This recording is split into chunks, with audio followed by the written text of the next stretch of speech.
welcome. Are you growing your own smoothie greens? Or maybe that's something that you'd really like to learn how to do. Well, listen, if you're really up for this, if growing your greens is something that you'd really like to learn about, then I've got something I'd like to share, and that is how you can avoid the biggest mistake many of us make when growing our greens. Plus, I've got a fun and easy way for you to up your green success by an upcoming live class series that I've got planned. But before I get to any of that, I just want to welcome you today. Welcome to Real Food Reality.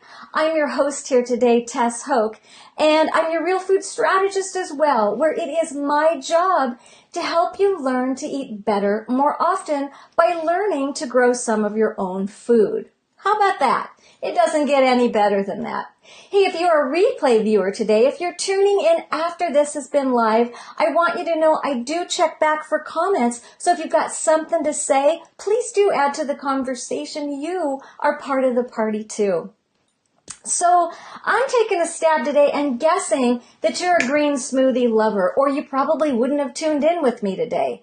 I love green smoothies as well. Smoothies are quick and fast, and as far as my life goes, they fit into a busy schedule that I'm guessing your life is a lot like too. You turn on that smoothie maker in the morning, you add yogurt or almond milk or peanut butter or fruit or whatever you've got around, and if you toss in a handful or two of fresh greens like spinach or kale or chard or lettuce or anything that you can imagine and that tastes good to you, it really does up the nutritional factor of that drink. So in one fell swig in the morning, you can go out your front door ready to check off everything on your to-do list. Am I right? So growing your smoothie greens is a really easy, I'll say easy. It's a really great way to add and to always have those fresh greens at your fingertips so that they can go into your smoothie maker and become part of your nutrition for the day. And what I want to share with you today is an easy way for you to avoid a big pitfall, to avoid something that so many of us fail at, and I've done my share of it as well, so that the smoothie greens that you're growing are lush and nutritious and full of the vavoom that you need for your life.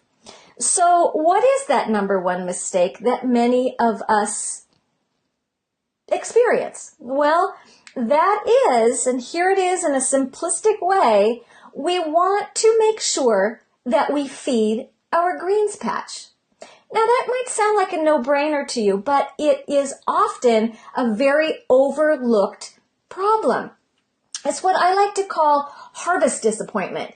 You know how we go out to our bed, we get it all ready in the spring, we're full of excitement, we plant our seeds, we put in our veggie starts, and we water them, and we wait.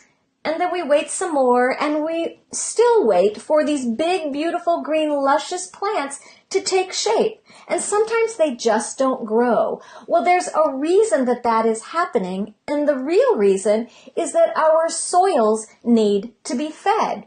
Now, it's not so much that we're going to feed our veggie patch, that we're going to feed our spinach or our lettuce.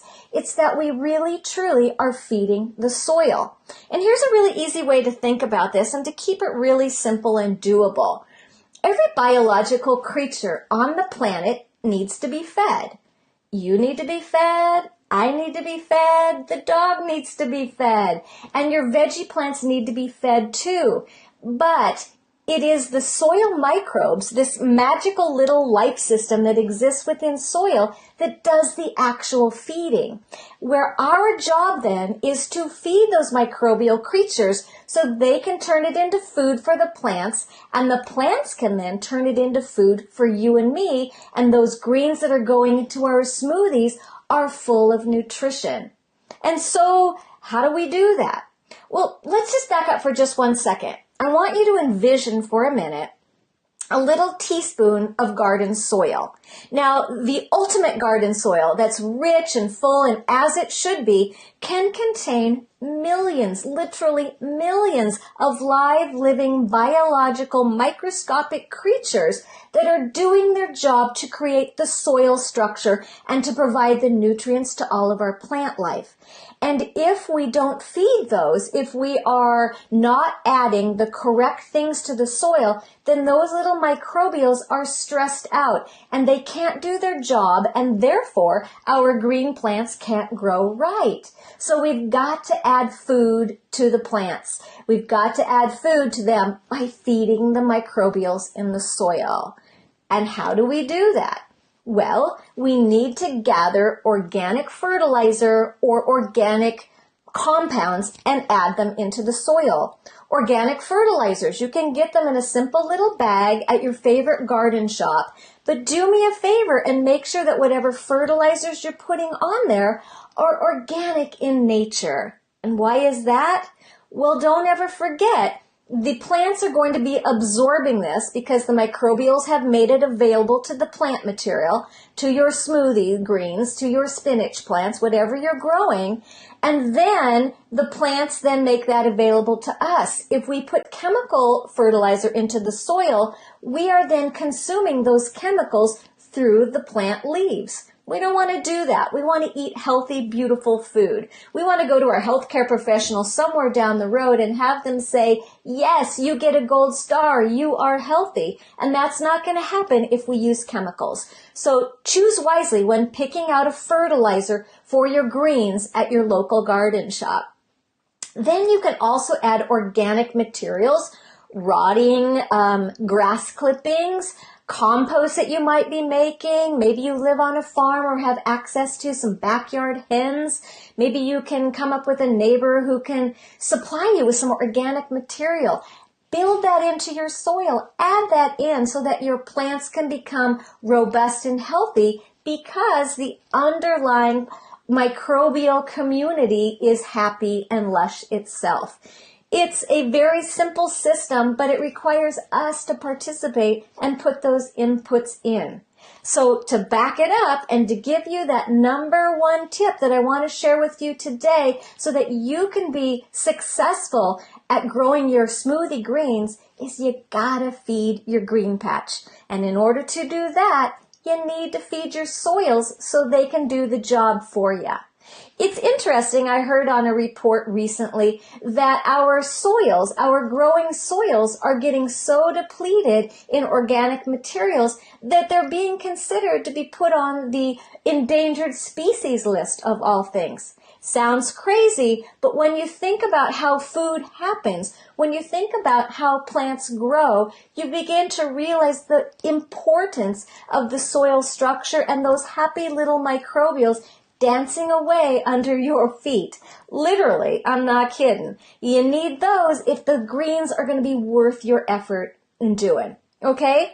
So then step 2, if this is really something that you're all about, if growing your food is something you want to get really good at because you believe in the value of homegrown food, because you want to save cash at the grocery store, or because you want to really upgrade your personal health, then growing some of your food is really a smart solution. It can be done. It's how we all got here, how humankind got here. We grew our food, and it's sort of a lost art, and it's one of the things that I'm here to do to help you with.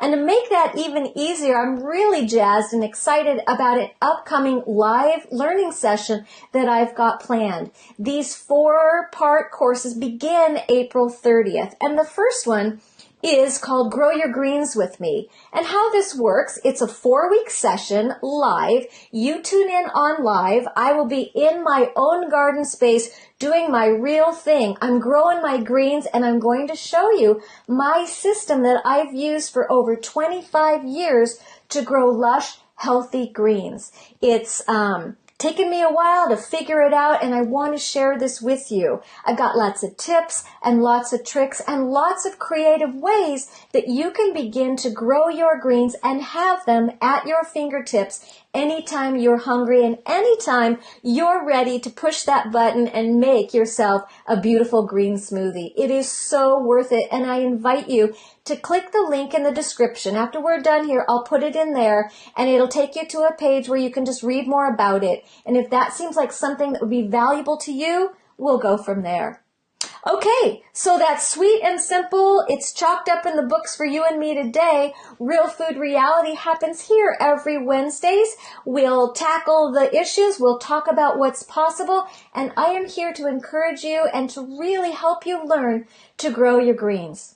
Have a great day, you guys. I'll check you out next time. See you then.